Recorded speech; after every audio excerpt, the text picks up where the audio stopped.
किया कि मैं एक देश का सैनिक था और अभी एनडीए का सैनिक हूँ, सेवक हूँ और एक सिपाही हूँ। इसमें भी जब लड़ाई लगी है तो हम लोग जीतने का काम किए थे वहाँ भी, और यहाँ भी हम लोग जिस लड़ाई को लड़ेंगे जीतने का काम करेंगे। नमस्कार, आप न्यूज फोनेशन देख रहे हैं। मैं हूं आपके साथ वंदना।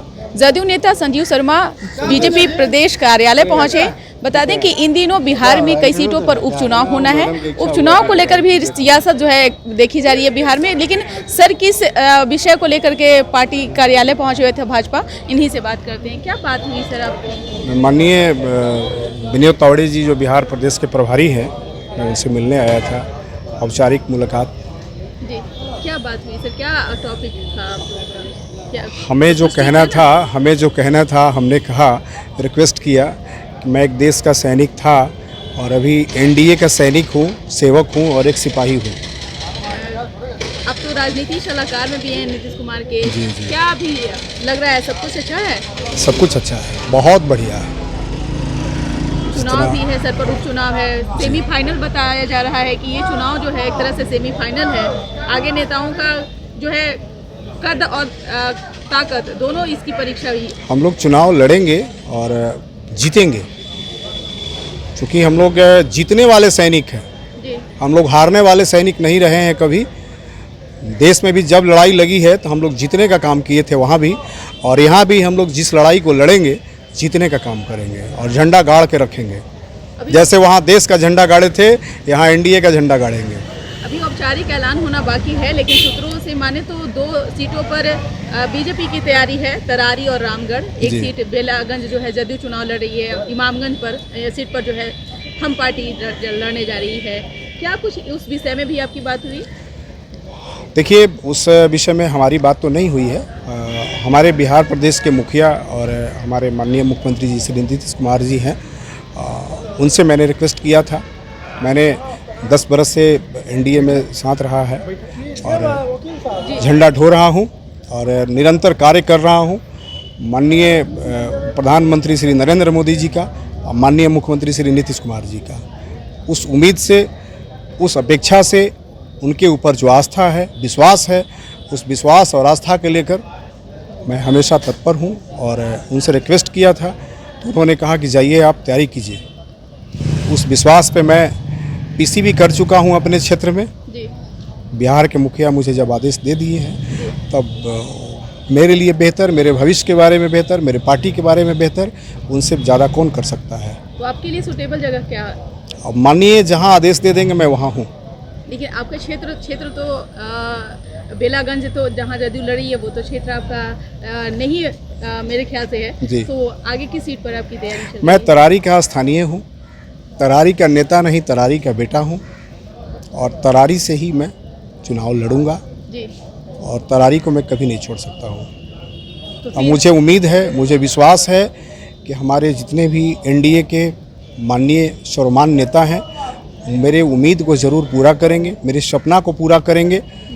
चूँकि मैं सभी समाज के साथ हूँ, पूरे जमात के साथ हूँ। और आपको मैं एक चीज़ और बता देना चाहता हूँ कि हमारे बिहार में जो एनडीए की सरकार रही है 18-19 साल से निरंतर चली है, बीच में थोड़ा बहुत हम लोग इधर उधर समीकरण के कारण हुए हैं, बट विकास बाधित नहीं हुई है हमारी। विकास निरंतर हुआ है, जैसे होना चाहिए वैसे विकास होते रहा है। और मैं आपको एक चीज़ और बता दूं कि कई लोग कई तरह की बातें कर रहे हैं, लेकिन वैसा कभी नहीं होगा। हमारे माननीय नेता बिहार से बाहुबलियों की समाप्ति किया है, कभी बाहुबलियों का रिटर्न्स बिहार में नहीं होने देंगे हमारे नेता। ये मेरा विश्वास है, मेरा उम्मीद है। लेकिन इस बार जो मुकाबला बताया जा रहा है, जिस सीट की आप बात कर रहे हैं, वो बहुत ही दिलचस्प मुकाबला है। कैसे उससे नहीं आप? देखिए, जब तक जीवन में चुनौती ना हो, हम लोग जब देश में भी थे, सैनिक थे, कार्य कर रहे थे, अपने देश के लिए लड़ रहे थे, उस समय भी तो चुनौती ही तो था हमारे लिए। तो चुनौती को सामना करना हमारा दायित्व है, हमारा फर्ज है। हम लोग चुनौती से कभी पीछे नहीं हटते हैं और मुकाबला करते हैं और जीत हासिल करते हैं, विजय करते हैं।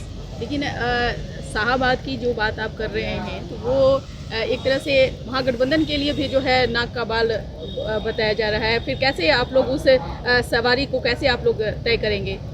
देखिए, हमने आपको पहले भी कहा कि हम परवाह नहीं करते, हम सैनिक हैं, हम देश के सैनिक थे, आज हम एनडीए के सैनिक हैं।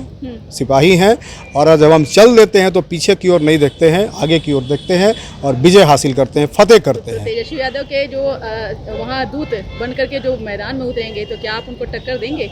जी बिल्कुल, मैं तो कह दिया कि हम लोग लड़ने वाले सिपाही हैं। सिपाही कभी पीछे नहीं देखता है, आगे की ओर देखता है। माननीय मुख्यमंत्री का झंडा ऊंचा करेंगे और माननीय नरेंद्र मोदी प्रधानमंत्री जी का झंडा ऊंचा करेंगे, यही मेरा आज इस विषय में लक्ष्य पॉजिटिव है। बातें हुई जी बहुत ही पॉजिटिव बात हुआ, और मुझे उम्मीद है कि तरारी की जो पिछड़ी हुई जनता है मेरी, जी। पूरे बिहार में अगर सबसे कम विकास हुआ है तो तरारी विधानसभा है, और उसके सीधे सीधे जिम्मेवार हमारी सरकार नहीं है, हमारे पूर्व माननीय विधायक वहाँ के रहे हैं, जो आज मेरा तरारी सबसे पिछड़ा हुआ है। मैं सीधे तौर पे कहता हूँ, सरकार की कोई गलती नहीं है। जब तक हम वहाँ के प्रतिनिधि हैं, अपने क्षेत्र के लिए, अपने विधानसभा के लोगों के लिए सदन में आवाज़ नहीं उठाएंगे, कहने विकास के लिए बात नहीं करेंगे, तो कौन सुनेगा? हमारा दायित्व है, हमारा फ़र्ज़ है कि अपने क्षेत्र के लिए, अपने लोगों के लिए आगे बढ़ें, उनके लिए आवाज़ ऊँचा करें। लेकिन साहब तो इस बार जिस तरह से एनडीए को वहाँ हार हुई, तो ऐसे में आप लोगों के लिए भी एक प्रतिष्ठा की विषय बनी हुई है। जी बिल्कुल, प्रतिष्ठा को हम लोग, सम्मान को हम लोग हमेशा हासिल करेंगे, और प्रतिष्ठा को खोने के लिए देश का सैनिक नहीं जा रहा है। जब सैनिक निकल गया है तो देश का मान, आन, बान, शान को ख्याल रखते हुए तरारी विधानसभा का भी आन, मान, शान का ख्याल रहेगा, और तरारी विधानसभा से एनडीए का झंडा लहराएगा। चलिए, बहुत बहुत शुक्रिया बहुत बात बहुत करने के लिए। तो आपने सुना कि क्या कुछ कहना था संजय शर्मा का, जो जदयू के नेता हैं, और तरारी विधानसभा सीट पर उपचुनाव होना है, जहां से जो है ये प्रत्याशी के तौर पर जो है मांग कर रहे हैं कि हमें उतारा जाए, और हमें उम्मीद है कि हम वहां से जरूर जीतेंगे। इसकर बस इतना ही। बने रहिए नेशन के साथ। धन्यवाद।